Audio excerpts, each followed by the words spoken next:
Bonjour, nous voilà au 17e dimanche du temps ordinaire, toujours à la suite de Jésus en lisant l'évangile de Luc.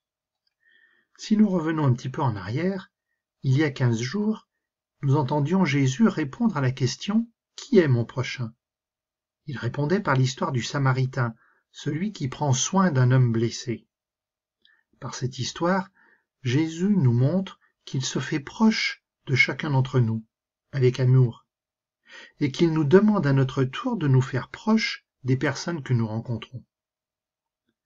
La semaine dernière, nous entendions Jésus qui était chez Marthe et Marie.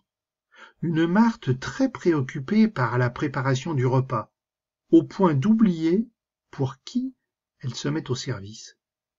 Et une Marie qui écoute la parole de Jésus. Écouter la parole de Dieu et la mettre en pratique dans mes relations avec les autres, c'est ce que nous demande Jésus. Écoutons la suite du récit de Luc. Il arriva que Jésus en un certain lieu était en prière. Quand il eut terminé, un de ses disciples lui demanda « Seigneur, apprends-nous à prier comme Jean le Baptiste lui aussi l'a appris à ses disciples. » Il leur répondit « Quand vous priez, dites « Père, que ton nom soit sanctifié, que ton règne vienne. Donne-nous le pain dont nous avons besoin pour chaque jour. Pardonne-nous nos péchés, car nous-mêmes nous pardonnons aussi à tous ceux qui ont des torts envers nous. Et ne nous laisse pas entrer en tentation. » Eh bien, là voilà la suite logique. Après avoir entendu l'importance de se mettre au service, l'importance d'écouter la parole de Dieu, il reste à comprendre pourquoi et surtout pour qui tout cela. Et la réponse, c'est la prière. Ce moment particulier où individuellement, personnellement, j'entre en relation avec Dieu. Alors comme il arrive souvent, Jésus répond à une demande. Et une demande qui peut nous surprendre d'ailleurs. Les disciples qui lui demandent comment prier. C'est curieux, non? Parce qu'en bon juif, ses disciples devaient prier tous les jours, selon la tradition qui leur avait été transmise, selon très probablement ce qu'ils avaient appris de leurs parents. Mais apparemment, cette façon de prier ne leur convient pas.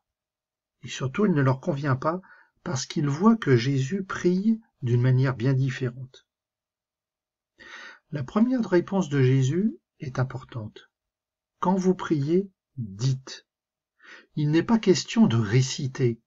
Ce n'est pas redire quelque chose que nous avons appris par cœur et ne plus faire attention à ce qu'on dit. Non, il est question de dire, c'est-à-dire d'entrer en dialogue. La prière, c'est un entretien avec Dieu, un dialogue, comme si je parlais à un de mes copains. Ça vient du plus profond de mon cœur. Autre nouveauté, s'adresser à Dieu comme un père. Ce n'est pas un Dieu lointain, ce n'est pas un Dieu enfermé dans le temple de Jérusalem, ce n'est pas un Dieu colérique qu'il faut apaiser avec des sacrifices. Non, c'est un Dieu Père, un Dieu tout proche de moi. Jésus utilise même, dans sa langue l'araméen, le mot « Abba », c'est-à-dire « papa ». Et cette belle prière que nous connaissons tous, cette belle prière que nous proclamons à la messe ou tous les jours dans nos prières, Luc la résume aux 3 demandes importantes. Dieu nous donne ce dont nous avons besoin, Dieu nous pardonne nos manquements et Dieu nous protège du mal.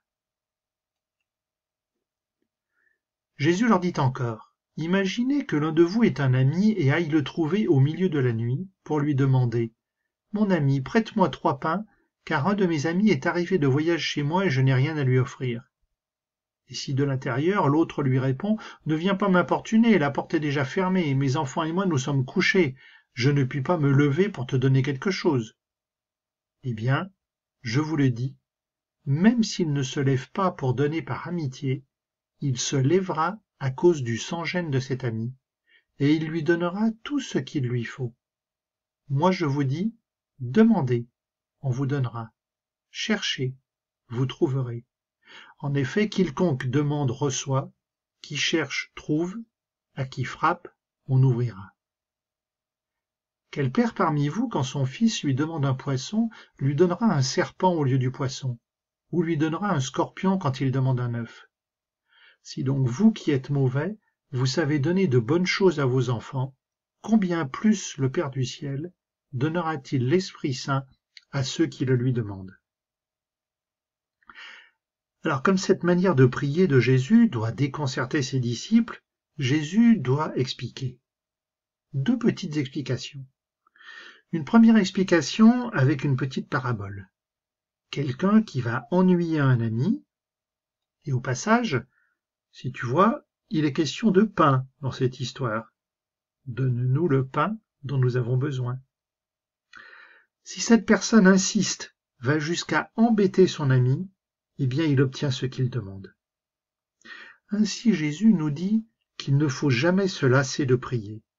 Même si j'ai l'impression que Dieu ne m'entend pas, que Dieu ne me répond pas, je dois sans cesse lui présenter mes demandes. Dieu ne sera jamais importuné, Dieu ne se fâchera jamais. Et ma prière sera exaucée. Alors pourvu bien sûr que ma demande soit légitime. Tu as vu, si tu as fait attention, la personne demandait du pain non pas pour lui-même, mais pour offrir à un autre. Encore une fois, se mettre au service du prochain. Alors bien sûr, si tu pries Dieu pour avoir une bonne note à ton contrôle de maths, ou pour qu'on te offre la dernière console de jeu à la mode, eh ben là je suis pas sûr que Dieu te réponde. Ou en tout cas, il ne te répondra pas comme tu l'attendrais.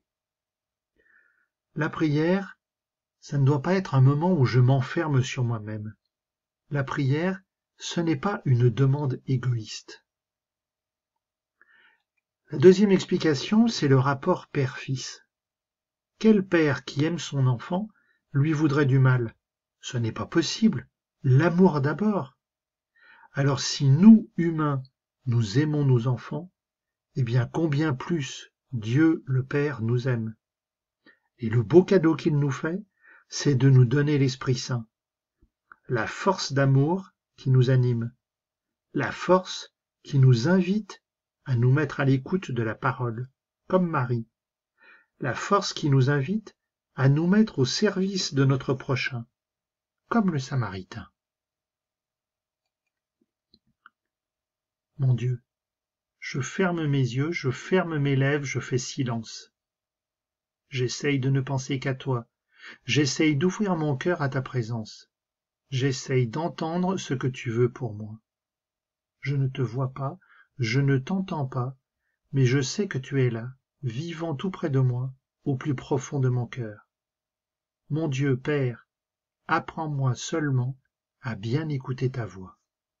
Amen.